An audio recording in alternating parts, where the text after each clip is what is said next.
Stormfront, Chapter 8. By the time I got home, it was after 2 o'clock in the morning. The clock in the Beetle didn't work, of course, but I made a pretty good guess from the position of the stars and the moon. I was strung out, weary, and my nerves were stretched as tight as guitar strings. I didn't think sleep was likely, so I decided to do a little alchemy to help me unwind. I've often wished that I had some suave and socially acceptable hobby that I could fall back on in times like this. You know, play the violin, or was it the viola, like Sherlock Holmes. Or maybe twiddle away on the pipe organ like the Disney version of Captain Nemo. But I don't. I'm sort of the arcane equivalent of a classic computer geek. I do magic in one form or another, and that's pretty much it. I really need to get a life, one of these days. I live in a basement apartment beneath a big, roomy old house that has been divided up into lots of different apartments. The basement and the sub-basement below it are both mine, which is sort of neat. I'm the only tenant living on 2 floors, and my rent is cheaper than all the people who have whole windows. The house is full of creaks and sighs and settling boards, and time and lives have worn their impressions into the wood and the brick. I can hear all the sounds, all the character of the place, above and around me all through the night. It's an old place, but it sings in the darkness and is, in its own quirky little way, alive. It's home. Mr. was waiting for me at the bottom of the stairs that led down to the apartment's front door. Mr. is an enormous gray cat. I mean, enormous. There are dogs smaller than Mr. He weighs in at just over 30 pounds, and there isn't an undue amount of fat on his frame. I think maybe his father was a wildcat or a lynx or something. I had found Mr. in a garbage can about 3 years before, a mewling kitten with his tail torn off by a dog or a car. I was never sure which, but Mr. hated both and would either attack or flee from them on sight. Mr. had recovered his dignity over the next few months and shortly came to believe that he was the apartment's tenant and I was someone he barely tolerated to share the space with him. Right now he looked up and meowed at me in an annoyed tone. "I thought you had a hot date," I told him. He sauntered over to me and rammed one shoulder playfully against my knee. I wavered, recovered my balance, and unlocked the door. Mr., as was his just due, entered before I did. My apartment is a studio, one not too large room with a kitchenette in the corner and a fireplace to one side. There's a door that leads to the other room, my bedroom and bathroom, and then there's the hinged door in the floor that goes down to the sub-basement where I keep my lab. I've got things pretty heavily textured. There are multiple carpets on the floor, tapestries on the walls, a collection of knickknacks and oddities on every available surface. My staff and my sword cane in the corner, and several bulging bookshelves which I really will organize one day. Mr. went to his spot before the fireplace and demanded that it be made warm. I obliged him with a fire and lit a lamp as well. Oh, I have lights and so on, but they foul up so often it almost isn't worth turning them on. And I'm not even about to take chances with the gas heater.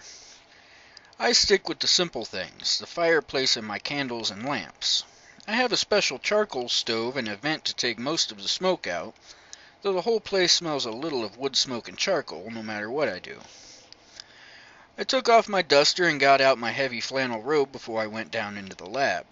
That's why wizards wear robes, I swear to you. It's just too damn cold in the lab to go without one. I clambered down the ladder to the lab, carrying my candle with me, and lit a few lamps, a pair of burners, and a kerosene heater in the corner. The lights came up and revealed a long table in the center of the room, other tables against 3 of the walls around it, and a clear space at one end of the room where a brass circle had been laid out on the floor and fastened into the cement with U-shaped bolts. The shelves over the tables were crowded with empty cages, boxes, Tupperware, jars, cans, containers of all descriptions. A pair of unusual antlers, a couple of fur pelts, several musty old books, a long row of notebooks filled with my own cramped writing, and a bleached white human skull. "Bob," I said, I started clearing space off of the center table, dumping boxes and grocery sacks and plastic tubs over the brass circle on the floor. I needed room to work. Bob, wake up! There was a moment of silence while I started getting some things down from the shelf. Bob! I said louder. Come on, lazy bones! A pair of lights came up in the empty sockets of the skull, orangish, flickering like candle flames. It isn't enough, the skull said, that I have to wake up. I have to wake up to bad puns. What is it about you that you have to make the bad puns? Quit whining, I told him cheerfully. I've got work to do. Bob the Skull grumbled something in Old French, I think, though I got lost when he got to the anatomical improbabilities of bullfrogs. He yawned and his bony teeth rattled when his mouth clicked close again. Bob wasn't really a human skull. He was the spirit of air, sort of like a fairy but different. He made his residence inside the skull that had been prepared for him several hundred years ago, and it was his job to remember things. For obvious reasons, I can't use a computer to store information and keep track of the slowly changing laws of quasi-physics. That's why I had Bob. He had worked with dozens of wizards over the years, and it had given him a vast repertoire of knowledge and a really cocky attitude. Blasted wizards, he mumbled. I can't sleep, so we're going to make a couple of potions. Sound good? Like I have a choice, Bob said. What's the occasion? I brought Bob up to speed on what had happened that day. He whistled, no easy trick without lips, and said, Sounds sticky. Pretty sticky, I agreed. Tell you what, he said.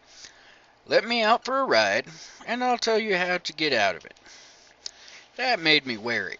Bob, I let you out once, remember? He nodded dreamily, scraping bone on wood. The sorority house, I remember. I snorted and started some water to boiling over one of the burners. You're supposed to be a spirit of intellect. I don't understand why you're obsessed with sex. Bob's voice got defensive. It's an academic interest, Harry. Oh, yeah? Well, maybe I don't think it's fair to let your academia go peeping in other people's houses. Wait a minute. My academia doesn't just peep. I held up a hand. Save it. I don't want to hear it. He grunted. You're trivializing what getting out for a bit means to me, Harry. You're insulting my masculinity. Bob, I said, you're a skull. You don't have any masculinity to insult. Oh yeah? Bob challenged me. Pot kettle black, Harry. Have you gotten a date yet? Huh? Most men have something better to do in the middle of the night than play with their chemistry sets.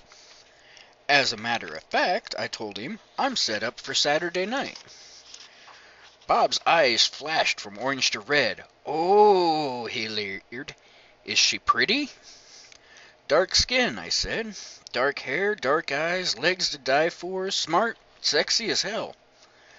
Bob chortled. Think she'd like to see the lab? Get your mind out of the gutter. No, seriously, Bob said. If she's so great, what's she doing with you? You aren't exactly Sir Gawain, you know. It was my turn to get defensive. She likes me, I said. Is that such a shock? Harry, Bob drawled, his eyelights flickering smugly. What you know about women, I could juggle. I stared at Bob for a moment and realized with a somewhat sinking feeling that the skull was probably right. Not that I would admit that to him, not in a million years, but he was. We're going to make an escape potion, I told him. I don't want to be all night, so can we get to work, huh? I can only remember about half the recipe. There's always room to make two if you're making one, Harry, you know that. That much was true. The process of mixing up an alchemical potion is largely stirring, simmering, and waiting. You can always get another one going and alternate between them. Sometimes you can even do 3, though that's pushing it. Okay, so we'll make a copy. Oh, come on, Bob chided me. That's dull. You should stretch yourself. Try something new. Like what? Bob's eye sockets twinkled cheerfully. A love potion, Harry. If you won't let me out, at least let me do that.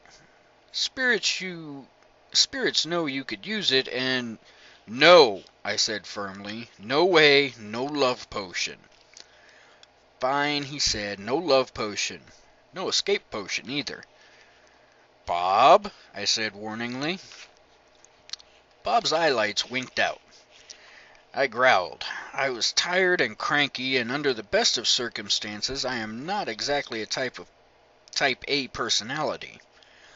I stalked over, picked up Bob by the jaws, and shook him. Hey, I shouted. Bob, you come out of there, or I'm going to take this skull and throw it down the deepest well I can find. I swear to you, I'll put you somewhere where no one can ever let you out ever again. Bob's eyes winked on for a moment.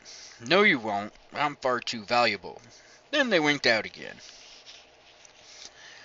I gritted my teeth and tried not to smash the skull to little pieces on the floor. I took deep breaths, summoning years of wizardly training and control to not throw a tantrum and break the nice spirit to little pieces. Instead, I put the skull back on the shelf and counted slowly to 30. Could I make the potion by myself? I probably could, but I had the sinking feeling that it might not have precisely the effect I wanted.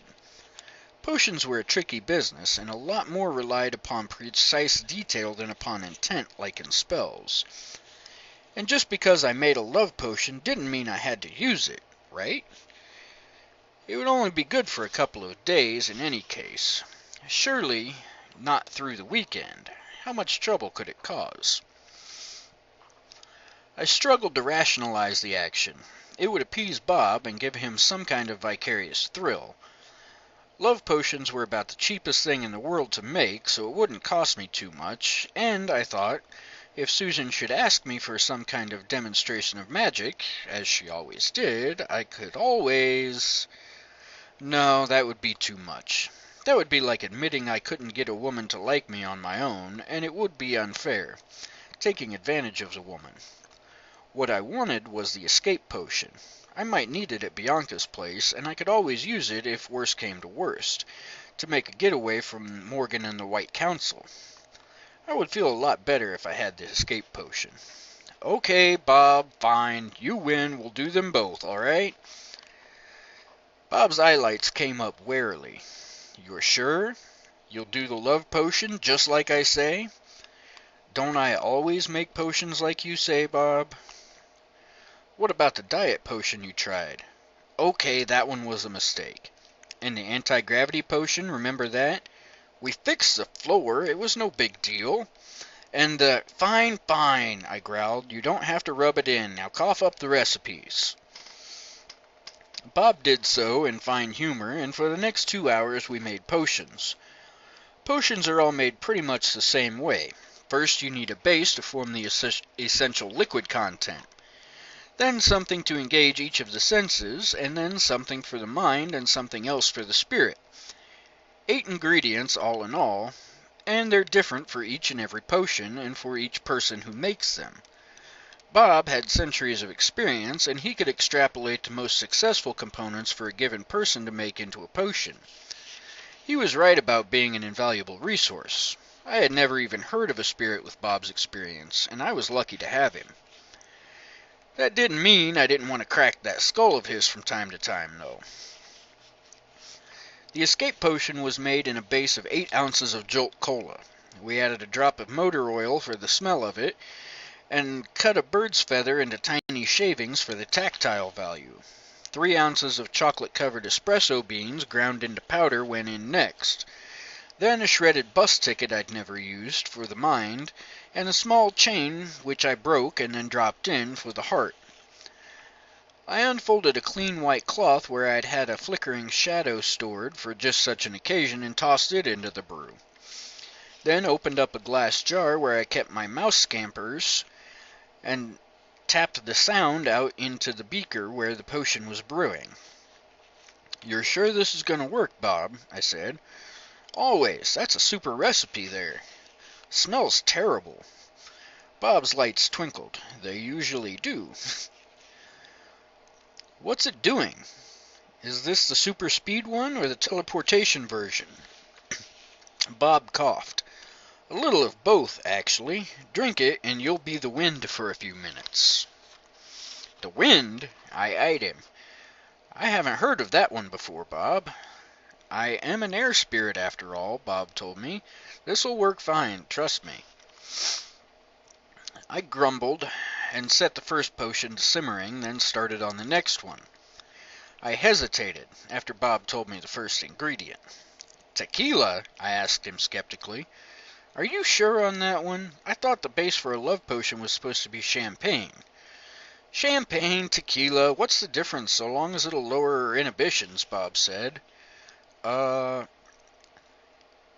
I'm thinking it's going to get us a, sleazier result. Hey, Bob protested. Who's the memory spirit here, me or you? Well, who's got all the experience with women here, me or you? Bob. Harry, Bob lectured me. I was seducing shepherdesses when you weren't a twinkle in your great-grandsister's eyes. I think I know what I'm doing. I sighed, too tired to argue with him. Okay, sheesh.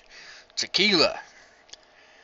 I got down the bottle, measured 8 ounces into the beaker, and glanced up at the skull. Right, now, 3 ounces of dark chocolate. Chocolate? I demanded. Chicks are into chocolate, Harry.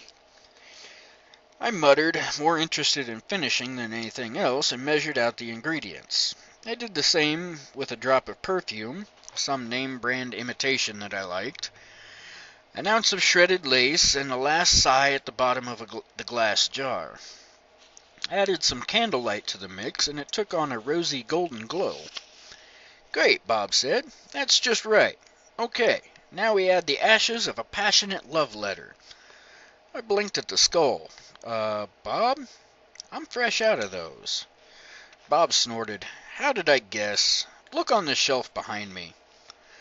I did, and found a pair of romance novels, their covers filled with impossibly delightful flesh.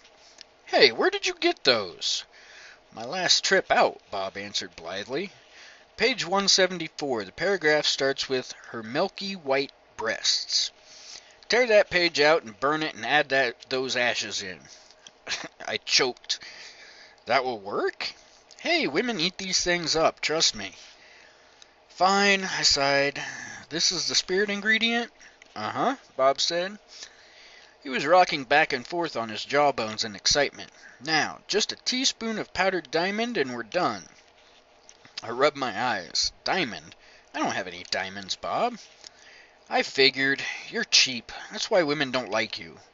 Look, just tear up a 50 into real little pieces and put that in there. A $50 bill? I demanded. Money, Bob opined. Very sexy. I muttered and got the remaining 50 out of my pocket, shredding it and tossing it in to complete the potion. The next step was where the effort came in. Once all the ingredients are mixed together, you have to force enough energy through them to activate them. It isn't the actual physical ingredients that are important. It's the meaning that they carry too, the significance that they have for the person making the potion and for those who will be using it. The energy from magic comes from a lot of places. It can come from a special place, usually some spectacular natural site like Mount St. Helens or Old Faithful, from a focus of some kind like Stonehenge is on a large scale, or from inside of people. The best magic comes from the inside. Sometimes it's just pure mental effort, raw willpower. Sometimes it's emotions and feelings. All of them are viable tinder to be used for the proverbial fire. I had a lot of worry to use to fuel the magic, and a lot of annoyance, and one hell of a lot of stubbornness. I murmured the requisite quasi-Latin litany over the potions, over and over, feeling a kind of resistance building, just out of the range of the physical senses, but there nonetheless. Gathered up all my worry and anger and stubbornness, and threw them all at the resistance in one big ball, shaping them with the strength and tone of my words. The magic left me in a sudden wave like a pitcher abruptly emptied out.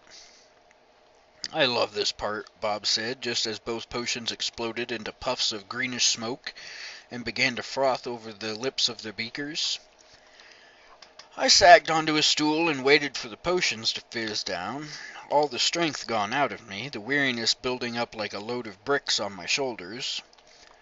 Once the frothing had settled, I leaned over and poured each potion into its own individual sports bottle with a squeeze top, then labeled the containers with a permanent magic marker very clearly. I don't take chances in getting potions mixed up anymore, ever since the invisibility hair tonic incident, from when I was trying to grow out a decent beard. "You won't regret this, Harry," Bob assured me. "That's the best potion I've ever made." "I made it, not you," I growled. I really was exhausted now, way too tired to let petty concerns like possible execution keep me from my bed. Sure, Bob agreed. "Whatever, Harry." I went around the room putting out all the fires and the kerosene heater, then climbed the ladder back to the basement without saying goodnight. Bob was chortling happily to himself as I did. I stumbled to my bed and fell into it. Mister always climbs in and goes to sleep draped over my legs. I waited for him, and a few seconds later he showed up, settling down and purring like a miniature outboard motor. I struggled to put together an itinerary for the next couple of days, though through the haze of exhaustion. Talk to the vampire, locate missing husband, avoid the wrath of the White Council, find the killer, before he found me. An unpleasant thought, but I decided that I wasn't going to let that bother me either, and curled up to go to sleep. End of Chapter 8.